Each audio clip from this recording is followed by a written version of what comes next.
اعوذ باللہ من الشیطان الرجیم بسم اللہ الرحمن الرحیم الحمدللہ رب العالمین الرحمن الرحیم مالک یوم الدین ایاک نعبد و ایاک نستعین اہدنا الصراط المستقیم صراط الذین انعمت علیہم غیر المغضوب علیہم ولا الضالین آمین رب اشرح لی صدری ویسر لی امری واحلل عقدۃ من لسانی یفقهوا قولی۔ اس پروگرام کے منچ پر جلوہ افروز جناب صدر محترم صاحب، اسٹیج پر بیٹھے ہوئے معزز مہمانان، اسکول کے سبھی سرپرست ذمہ دار، اسکول کے سارے اساتذہ اور بچے، السلام علیکم ورحمۃ اللہ وبرکاتہ۔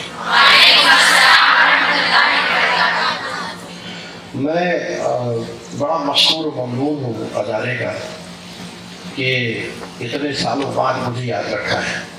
ویسے تو ہم کل شام کو ہمارے ساتھ کیا ہوا، کون ملا، کس سے ملاقات ہوئی، کس سے گفتگو ہوئی، یہ بھول جانے کے عادی ہو گئے ہیں۔ انسان ابھی بہت جلدی اچھائیاں بھولنے لگ گیا ہے، لیکن میں پھر شکریہ ادا کروں گا اس رب العالمین کا کہ اس نے یہ عزت بخشی ہے۔ وَتُعِزُّ مَن تَشَاءُ وَتُذِلُّ مَن تَشَاءُ، یہ سب اس کے ہاتھ میں ہے۔ اس نے آج جو عزت دی ہے، اس دن کو میں ہمیشہ یاد رکھوں گا۔ اور